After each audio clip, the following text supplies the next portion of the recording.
오늘도 우리 예배 가운데 함께 하신 주님을 찬양합니다. 그리고 예배 가운데 함께 하신 모든 성도님들께도 하나님의 은혜와 평강이 함께 하시기를 기원드립니다. 우리나라 6.25 전쟁 때 참전한 나라들이 많았죠. 그 중에 네덜란드 군이 북한군과 중공군과 전투를 벌이다가 후퇴하여서 강원도 횡성군에서 재정비를 하고 있을 때였습니다. 그런데 갑자기 국군 복장을 한 북한군의 습격을 받아서 전투 태세를 갖추지 못하고 있던 네덜란드 군은 이 나무 판자로 된 예배당 안에서 예배를 드리고 있다가 제대로 저항 한번 하지 못하고 이 전사, 즉 몰살을 당하고 말았습니다. 그때 전사자들을 포함한 117명의 네덜란드군은 지금 부산 대연동에 있는 유엔군 묘지에 이렇게 안장되어 있습니다. 이 국군 복장을 입고 나오니까 이 아군인 줄 알고 아무런 대비를 하지 못하고 있다가 어이없게 당하고 만 것입니다. 이와 비슷한 양상들이 이단과의 영적인 전투에서도 나타나고 있습니다. 이단 사이비 집단들이 성도로 위장하고 교회 안에 들어와 수많은 성도와 교회를 어렵게 하고 피해를 주고 있습니다. 오늘은 이 총회적으로 이단 경계 주일로 지키고 있습니다. 우리 교단은 매월 8월 첫 주를 이단 경계 주일로 지키면서 교회적으로 이단을 주지하고 성도들에게 이단에 대하여 가르치도록 하고 있습니다. 그래서 오늘은 이단에 대하여 오늘 설교 제목처럼 이단을 경계합시다로 이단에 대하여 우리가 교육적인 차원에서 말씀을 전하려고 합니다. 어느 목사님이 중국 상해에 갔을 때 일입니다. 이 와이탄이라는 곳에서 차를 세우고 강변에 있는데 한 청년이 한국말로 롤렉스 있어요 하면서 탁 시계를 보여주면서 한 개에 10만 원입니다. 무슨 롤렉스가 하나에 10만 원 하겠습니까? 수백만 원에서 수천만 원까지 호가하는 것이 롤렉스 시계인데 눈이 희둥그레질만 하죠. 쳐다보니까 진짜 롤렉스 같이 생겼습니다. 얼핏 봐도 구분이 안 갈 정도로 그럴듯하게 생겼습니다. 그래서 목사님이 짝퉁이지만 그 사람이 이제 뭔가 갖고 싶은 견물생심이 있잖아요. 그래서 이 롤렉스 시계를 하나 그래도 짝퉁이니까 10만 원이면 하나 그래도 사다 기념품으로 갖다 놔야 되겠다 이렇게 생각을 먹었는데 그때 일행 중에 한 분이 저거 몇 년 전에 모르고 속아서 하나 샀는데 인천공항에 도착하기 전에 시계가 멈추더라. 짝퉁이다. 사지 마라. 이렇게 해서 안 샀다는 건데 관심을 보이지 않으니까 더 가까이 오더니 10만 원짜리가 만 원으로 바뀌더랍니다. 만 원 하더랍니다. 10만 원짜리가 만 원으로 바뀌었는데 말하지 않고 차를 딱 타니까 차의 유리문에다 대면서 2개 만 원 그러더랍니다. 그래서 중국이야말로 이 짝퉁으로 유명한 나라입니다. 비즈니스 위크지에 따르면 중국에서 만들어진 가짜 상품 짝퉁이 이 전 세계에 돌아다니는 짝퉁의 60%를 차지한다라고 합니다. 약 3,400억 달러치가 된다라고 추산을 하고 있습니다. 우리 교회에서는 이런 이야기하면 좀 그러겠습니다만은 이 비아그라를 만드는 세계적인 제약회사 화이자라는 회사가 있습니다.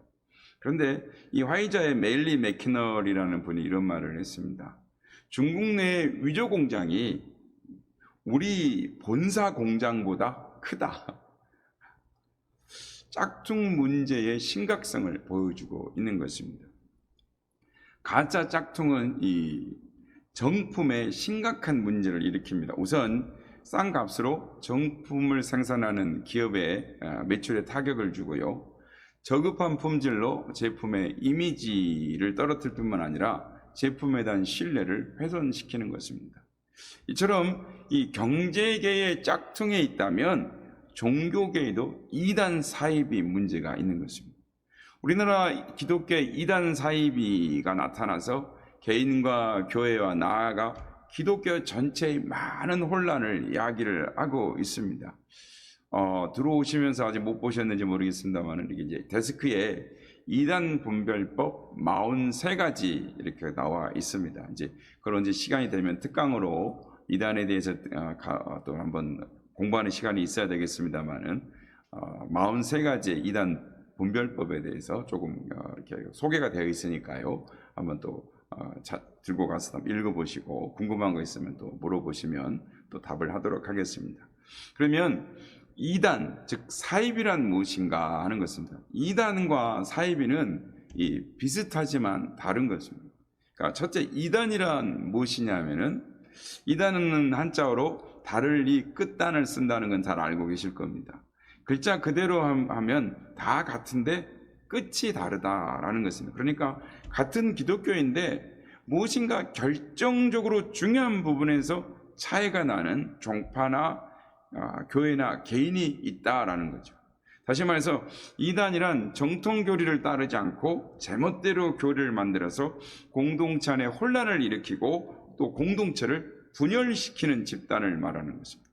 대표적으로 기독교의 이단의 예를 들면 국내에서 생겨난 것 중에 구원파를 들 수 있고, 즉 권신찬 계열, 박옥수 계열, 또 이요한 계열이 있고요.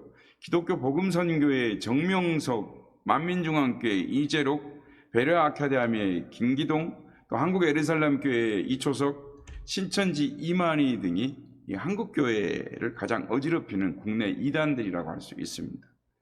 그리고 다음으로 외국에서 수입된 이단 중에 대표적으로 이 몰몬교, 즉 미랄성도 예수 그리스도 교회라는 것이 있고요. 여호와의 증인 있고요. 안식교라는 제7일 안식일 재림 예수교, 이게 대표적으로 이단이라고, 해외에서 들어온 이단이라고 볼 수 있습니다.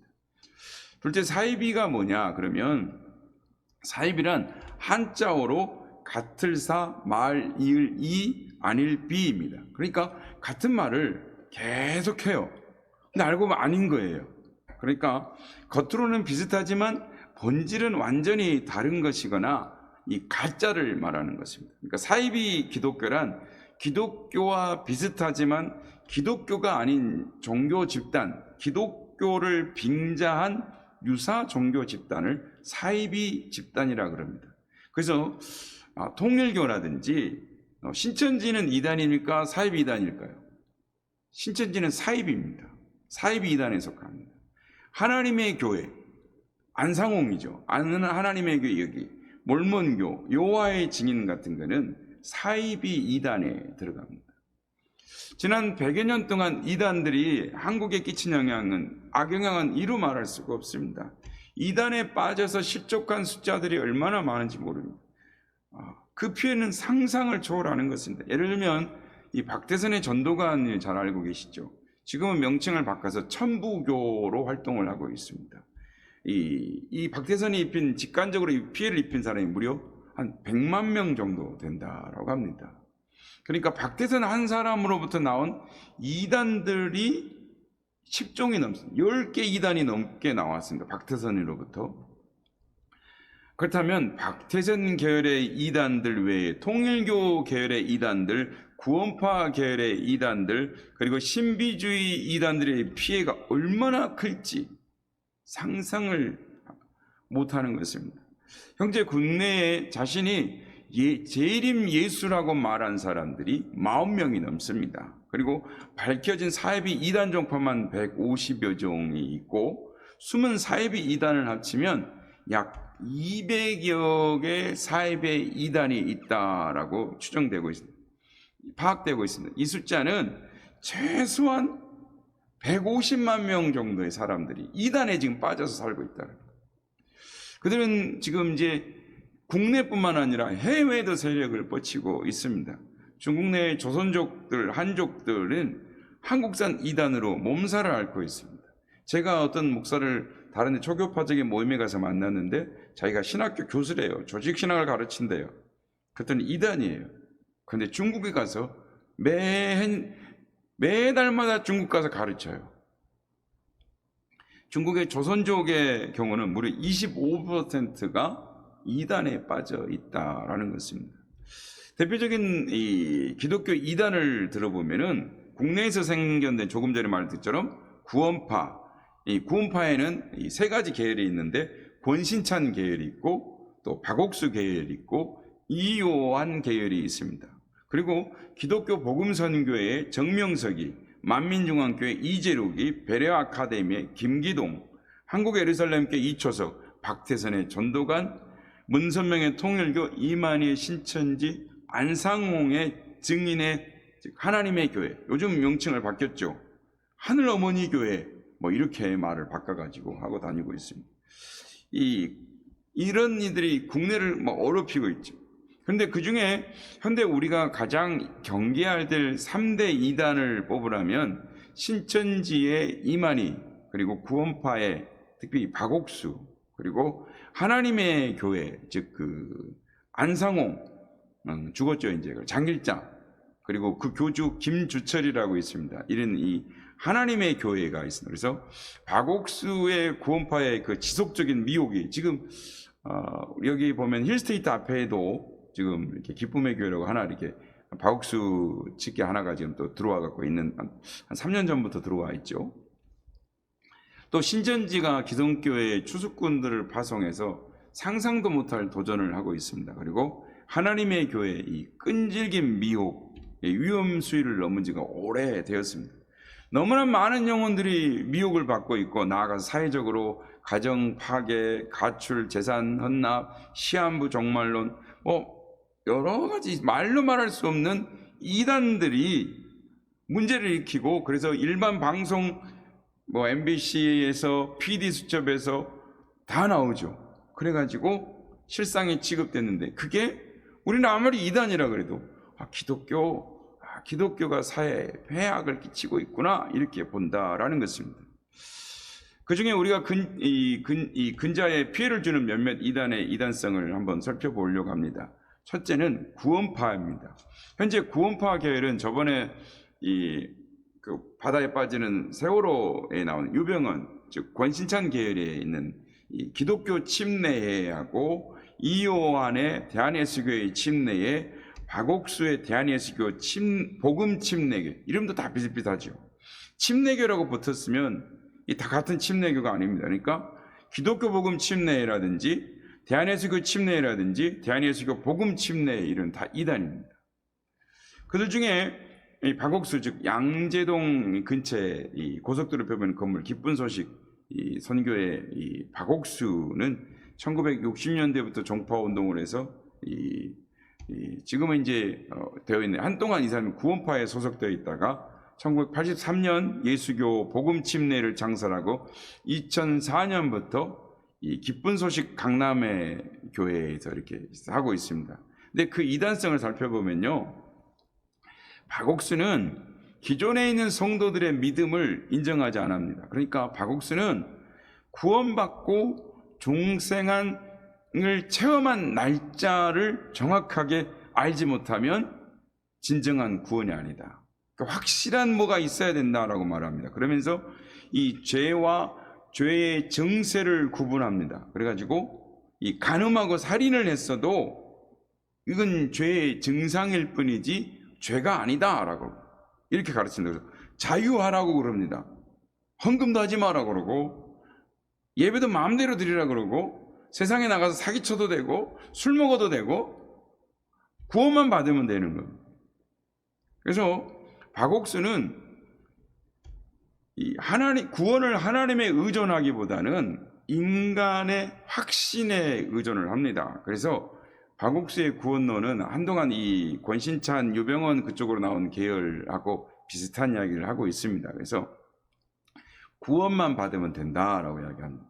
그러니까 성화, 하나님 앞에서 구원을 받았으면 구원에 합당한 열매를 맺는 합당한 삶을 살아가는 것이 자기의 믿음과 행함이 하나로 일치가 되는 건데, 그렇지 않고 구원만 받으면 된다 이렇게 가르쳐서 잘못된 일을 가르치고 있습니다. 그래서 회개는 거의 거기는 없습니다. 둘째는 안상홍 증인의 하나님의 교회인데요, 안상홍은 본래 이 안식교, 이단인 안식교 교인이었습니다. 초대 교회의 진리가 자신을 통해서 회복될 것이라는 계시를 받았다고 말을 해가지고 1962년에 안식교에서 이 출교를 당했습니다. 그래서 그를 추종하는 무리 23명과 함께 1964년 부산에서 하나님의 교회 예수 증인회를 창립을 합니다. 그리고 81년 안상홍은 그의 두 번째 아내 장길자를 신도들에게 어머니 하나님으로 부르게 합니다. 그래서 1985년 안상홍이 부산의 모 식당에서 밥을 먹다가 뇌졸중으로 죽습니다. 그러자 본부를 지금 우리가 잘 아는 것처럼 서울 봉천동으로 옮기고 하나님의 교회 안상홍 증인회라고 이름을 개칭을 합니다.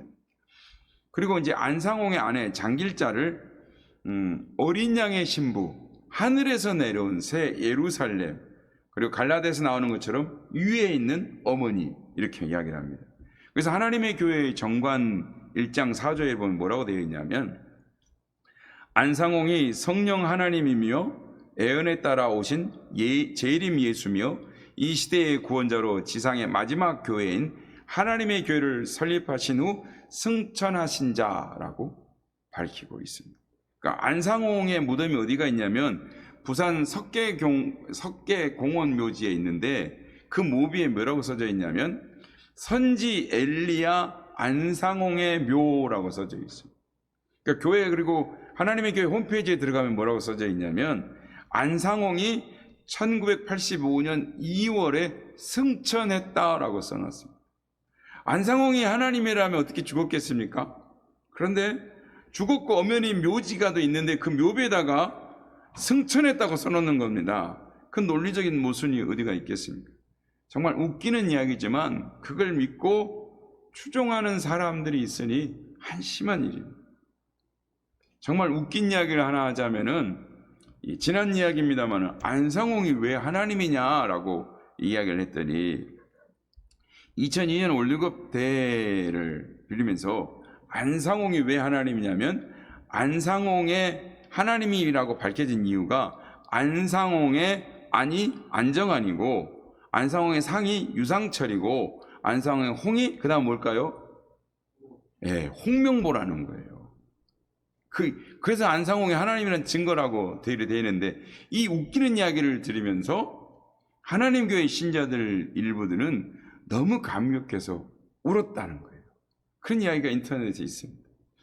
그들은 구약 시대는 성부 하나님으로 이름으로 기도했고 신약 시대에는 성자 예수님의 이름으로 기도했으니까 이제는 성령 시대인 성령 하나님의 이름으로 기도해야 한다라고 가르치는 겁니다.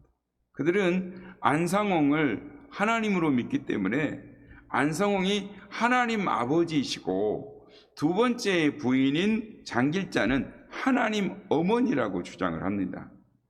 그래서 하나님 교회 정관에 보면 이 마지막 시대인 성령 시대에는 성경의 증거대로 이 땅에 오신 성령 하나님 안상홍님의 이름과 성령 하나님의 신부 되시는 어머니 하나님, 그러니까 장길자를 말하죠. 어머니 하나님을 믿음으로 구원받는 진리를 믿는다라고 되어 있습니다.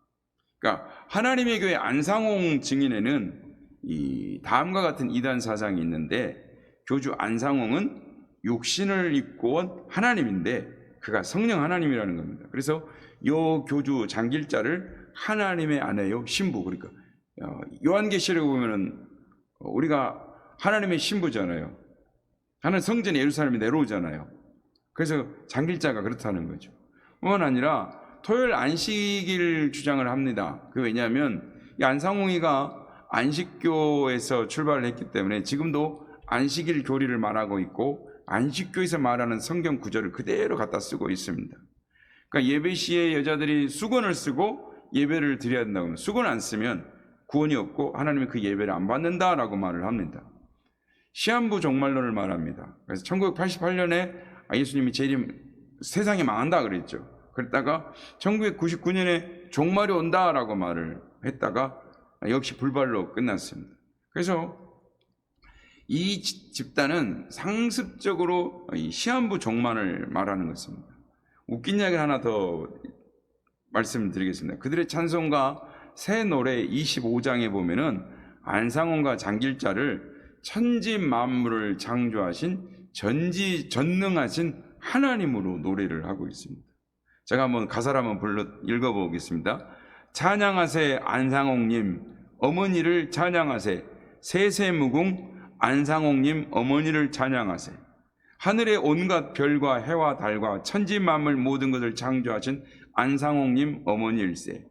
그 애적 깊고 깊은 홍해바다 가르시고 시내산에 강림하사 모세에게 계명 주신 전지전능한 하나님 안상홍님 어머니일세. 세세무궁 찬양하세. 세세무궁 찬양하세. 기가 막히죠.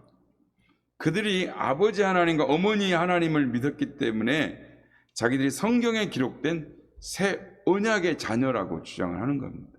감히 하나님을 두려워할 줄 모르고 안상홍과 장길자를 천지 만물을 창조하신 하나님이라고 주장하는 것입니다. 이 사람들은 상종하지 못할 사람들입니다. 가치가 없는 무리들입니다. 최근 가장 문제가 되는 집단이 있죠. 그게 바로 신천지 예수교 증거장막입니다. 간단히 신천지라고 부르고요. 1984년 이만희라는 사람이 만든 이단입니다. 이 코로나 이전에 이 신천지 측에서 자기 성도들이 24만 명이다. 교세가 24만이다 라고 말을 했습니다. 그래서 교계의 목사님들이나 이런 이단 연구하는 사람들도 에이 24만 무슨 24만 이랬는데 코로나가 밝혀지면서 24만 명의 인명부가 쫙 드러났습니다. 큰 충격을 받았죠.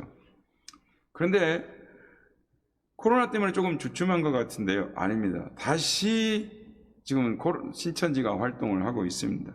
이 단체의 시작은 1966년 이 유재열이라고 하는 나이가 몇 살이냐면 17세 어린애입니다. 유재열이라고 하는 17세라는 나이에 이 청소년인데 장막성전이라는 단체를 세웁니다. 그리고 교주 유재열을 자신을 어린 양 보혜사 성령이라고 주장을 합니다. 그리고 이 교계를 무리를 일으키는데 79년 5월에 사기 사건에 연루되어져서 장막성전이 이제 이 제자인 오평호라는 제자에게 넘기고 종족을 감춥니다. 그런데 이 장막성전 교주 유재일에게 이 오평호를 포함한 5명의 제자가 있었습니다. 그런데 유재일이 떠난 이 장막성전을 이 제각기 교주가 돼가지고 장막성전이라는 단체를 만듭니다. 그래서 이만희는 신천지 예수교 증거장막성전이라고 이름을 짓고, 홍종효라는 사람은 증거장막성전이라고 이름을 짓고, 심재권은 무지개 증거장막성전, 정창래는 성남장막성전. 그러니까 뒤에 장막성전은 똑같아요. 그리고 증거장막성전, 무지개 장막성전, 신천지 예수교 장막성전, 이렇게 이야기를 하는 겁니다. 이들이 각각 증거장막이라는 집단을 만들어 가지고 자신들이 교주가 되어서 유재열이 말하던 교리를 본받아서 자칭 보혜사라 성령이라고 그러고 재림 예수라고 말합니다. 그들 중에 가장 활발하게 지금 활동하는 게 신천지 이단이죠. 증거장막성전 이만희는 자신을 보혜사라 그럽니다. 자신을 따르는 성도가 14만 4천 명이 되면 자신과 그 추종자들이 세상을 가르치게 된다라고 합니다. 그런데 이제 교세가 커졌잖아요. 그러니까 뭐라고 요즘은 말을 바꿨냐면 각 지파 12지파별로 14만 4천 명이 되면 자기들이 세상을 지배하게 될 거다라고 가르칩니다. 그래서 신도들은 빨리 그 숫자를 채우고 그 수 안에 들기 위해서 수단과 방법을 가리지 않는 거죠. 전도에 매달립니다. 문제는 전도 대상자들을 기존 교인을 대상으로 합니다. 그래서 기존 교회를 전도의 장으로 삼습니다. 그래서 아예 전도라는 말을 대신에 포섭이라는 말을 쓰고, 교회를 추수밭이라고 이야기하고 이 포섭꾼들을 추수꾼이라고 합니다. 그래서 이 기본 전도 전략은 기존 교회 새신자로 위장 등록을 합니다. 그리고 열심히 신앙생활을 합니다. 목사님 눈에 들게 하고 교회 봉사를 막 열심히 합니다. 그래서 그 기간을 어느 정도 잡느냐면 약 3년 정도를 잡습니다. 그리고 가서 한 명씩 전도했다고 하면서 신천지 사람을 데리고 오는 거예요. 그게 어떻게 알겠습니까? 3년을 조용하게 있고 사람들을 막 전도했다고 데리고 들어오는데, 교회 안에 자리를 잡게 되면 서서히 본색을 드러냅니다. 성경 공부를 미끼로 하나씩 끌고 나가는 거죠. 실제로 많은 교회가 피해를 입었습니다. 수도권 어떤 대형 교회는 수백 명이 신천지 이단으로 넘어갔고요. 작은 교회, 지방의 한 작은 교회는 신천지로 아예 넘어가 버렸습니다. 신천지 사람들이 목사님을 쫓아내고 신천지에 속한 목사를 데리고 온 거예요. 기존 교회를 무너뜨리는 이 신천지의 10가지 행동 강령이 있습니다. 한번 읽어드리겠습니다. 신학원에서 신학 공부한 건 사실을 절대로 비밀로 한다. 신학원 교재는 밖으로 유출시키지 않는다. 보안 유지와 신변 보호를 위해서 지도자들은 가명을 사용한다. 기성교회에 충성스러운 교인들에게 접근하라. 최대의 사명은 기존 교회를 말살시키고 목사를 죽이는 것이다. 이 사명을 감당하기 위하여 수단 방법을 가리지 않는다. 목사의 신분상 약점을 이용하여 돈 문제와 여자 문제로 모함을 한다. 철저하게 부부 중심의 신앙생활을 강조하고 성적인 윤리를 무시한다. 그러니까 신천지에 있는 사람들은 남편이 들어갔거나 아내가 들어가면 부부가 같이 해야지 구원을 받는다. 그래가지고 꼭 자기 남편을 데려오게 하고 자기 아내를 데려오게 합니다. 그래서 그런데 이제 여기 성적인 윤리는 또 엉망입니다. 이 고등과정을 공부한 사람은 이 빠져나갈 기미가 보면 이게 이만희는 뭐라고 그러냐면 우리가 일부러 하는 거 아니에요 그래요. 복음방에 가서 공부 다 하고 와서 그래가지고 시험 보고 그리고 들어옵니다. 우리가 들어오라고 한 거 아니에요. 다 자기들이 시험 보고 그래서 들어오는 거라고 당당하게 언론 매체에 나와서 이야기를 하는 것입니다. 근데 빠져나갈 위협 기미가 보이면 위협을 줍니다. 그래서 제가 오늘도 그런 이야기를 했는데 아침에 우리 교육자들이 이야기하면서 신천지 다닌 사람한테 한번 이단인지 아닌지 하는 방법이 있는데 그게 뭐냐면 신천지 다닌 사람한테 이렇게 이야기하는 겁니다.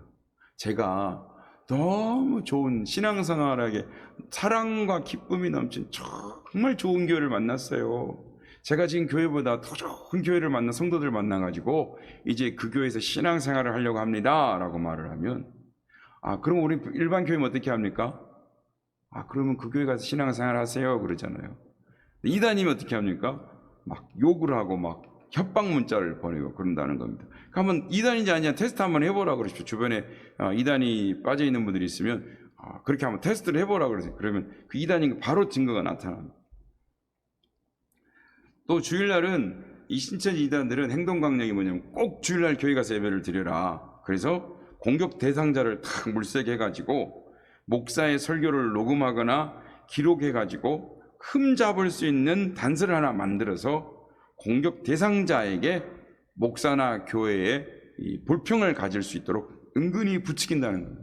그래서 말은 이렇게 하는 겁니다. 승리를 위하여 또는 영생을 위하여 법과 윤리를 넘어서 도덕과 가정, 몸을 과감히 버리고 투쟁해야 한다라고 가르칩니다.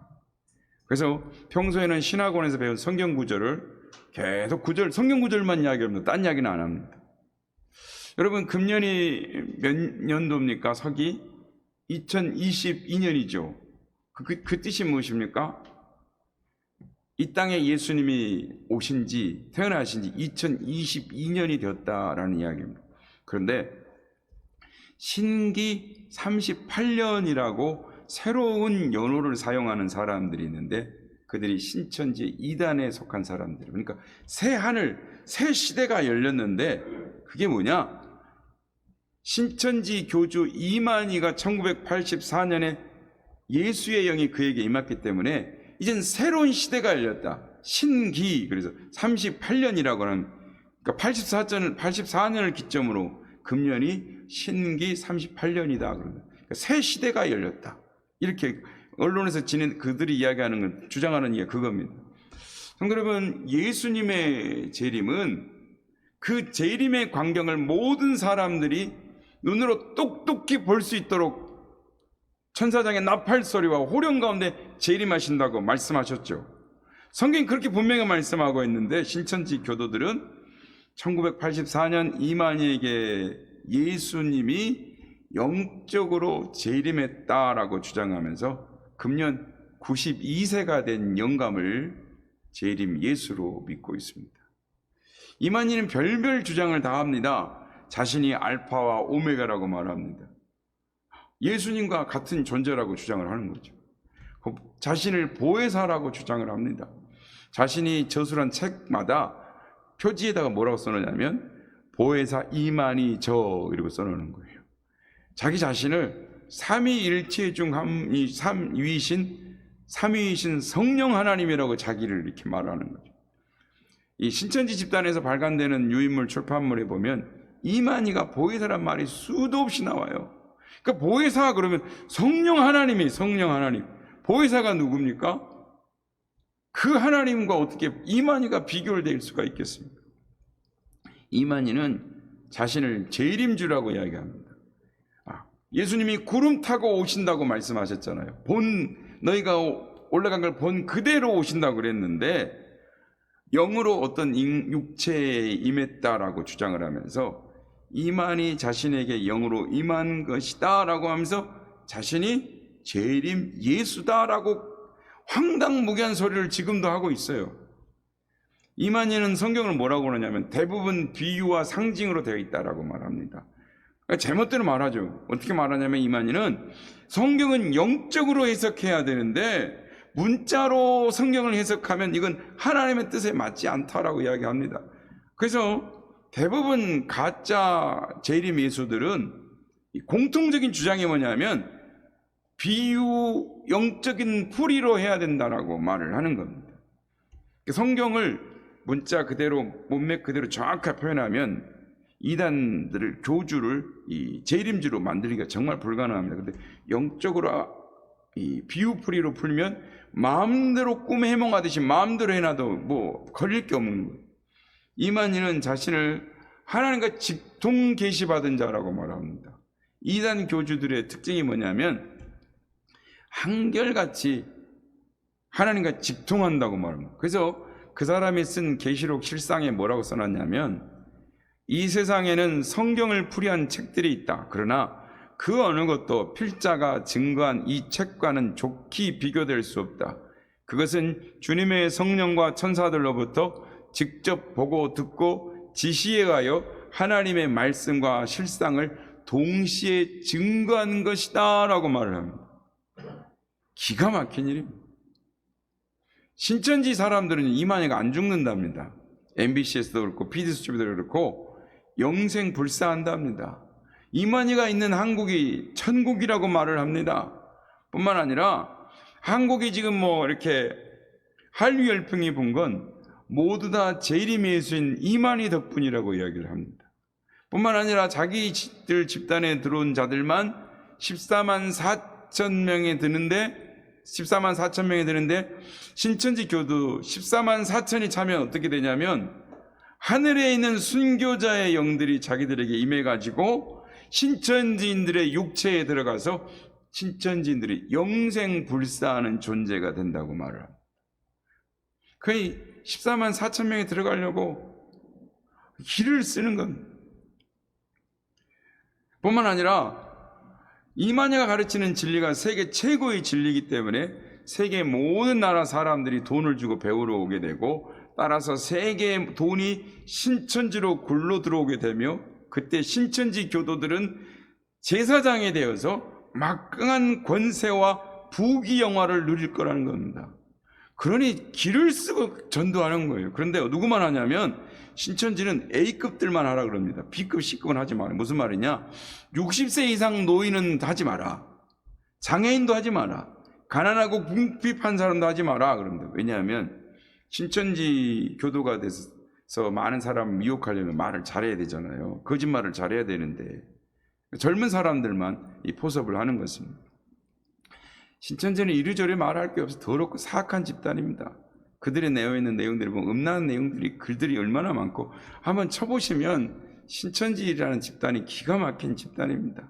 그런데 신천지들이 뭐라고 신자들을 미혹하냐면 성경에 해박하신 대학교 교수님, 선교사님, 전도사님이 계시는데 같이 가서 한번 성경 공부 한번 해보지 않겠냐.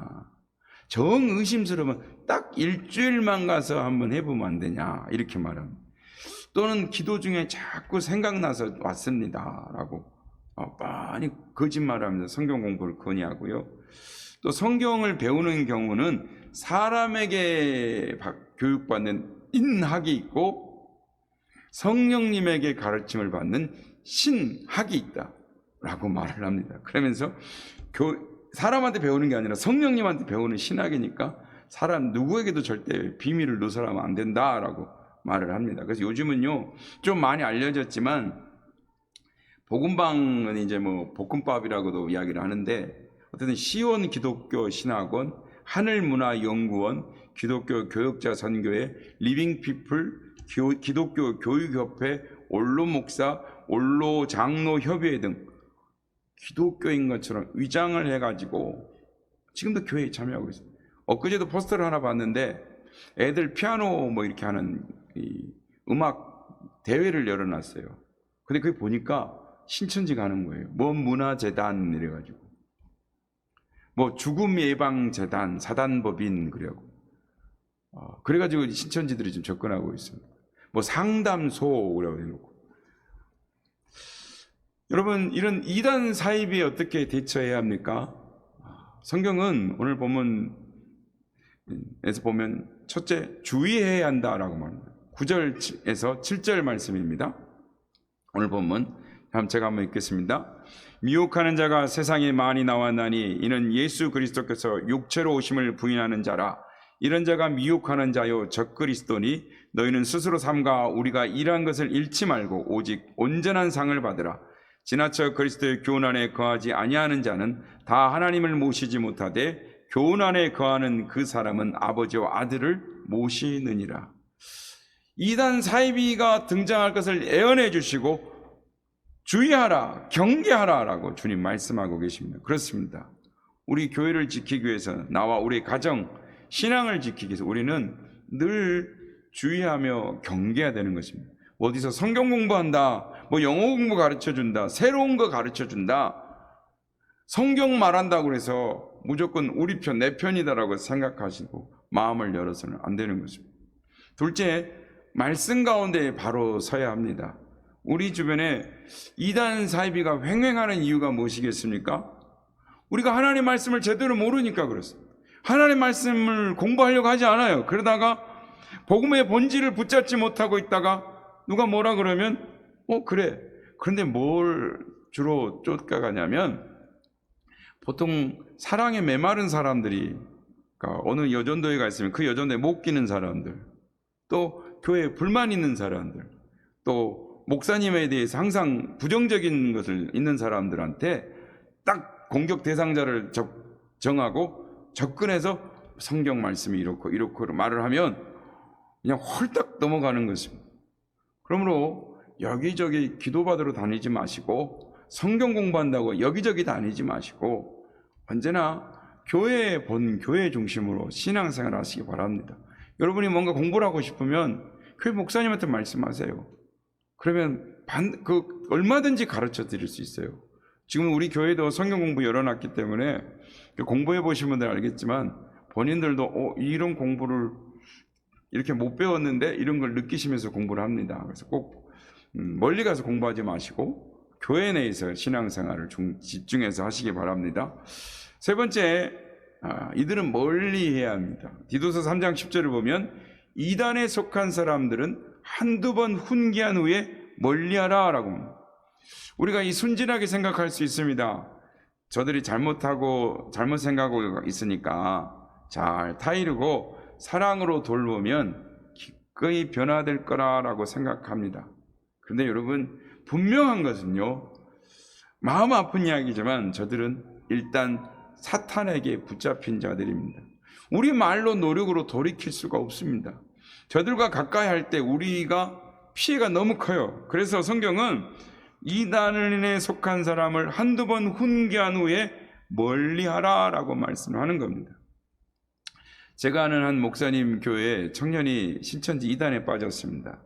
어머니에 의해서 신천지 이단에 들어가게 됐는데 목사님이 그걸 알고 목사님 집에 오라고 그랬습니다. 그래서 엄마하고 어머니하고 이제 아들하고 같이 왔는데 목사님이 그래서 신천지의 그러니까 이런 성경책만 이야기한 게 아니고 이만희가 쓴 책들 이것들을 다 펼쳐주면서 이것이 잘못돼서 신천지 이만희가 재림 예수가 아니다라고 말을 했더니 청년이 도리어 큰 소리를 치면서 대들더라는 겁니다.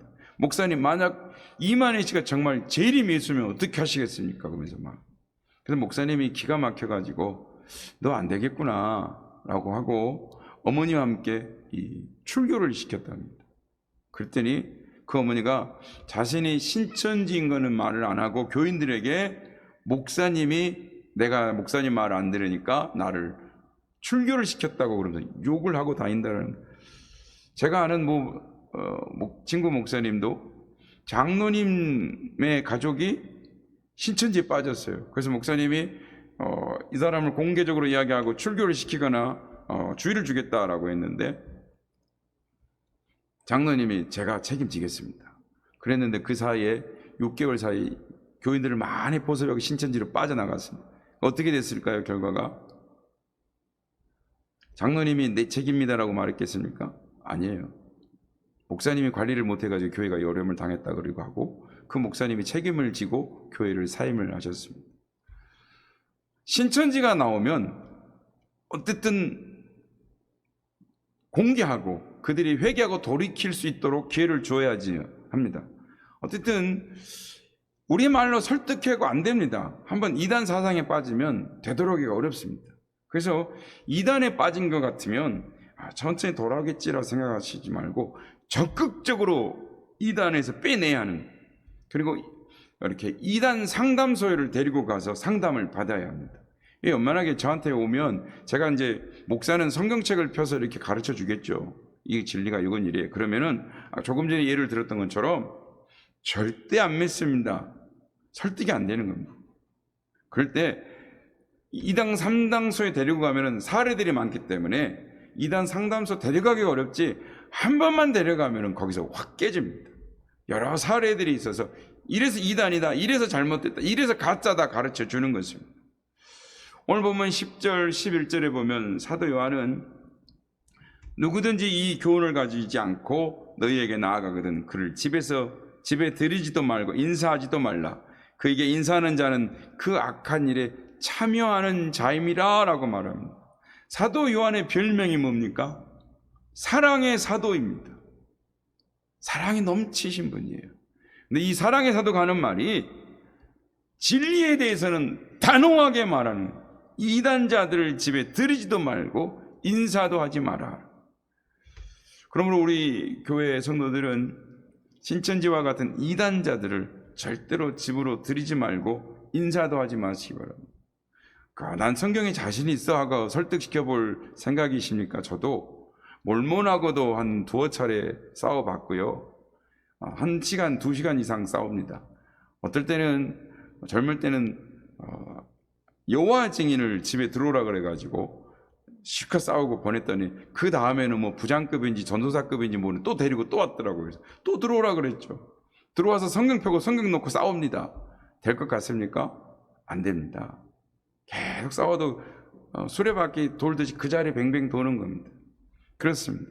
그래서 이단을 집에 들이지 말고 인사도 하지 말라라고 말하는 것입니다. 그러므로 성도 여러분, 우리 중에 설교를 듣는, 우리 또 유튜브를 통해 설교 듣는 성도님들은 이단에 미혹되지 마시고 말씀에 굳게 서셔서 신앙생활 잘 하시다가 하나님 나라에 이르는 우리 모두가 되시길 주의 이름으로 축복합니다.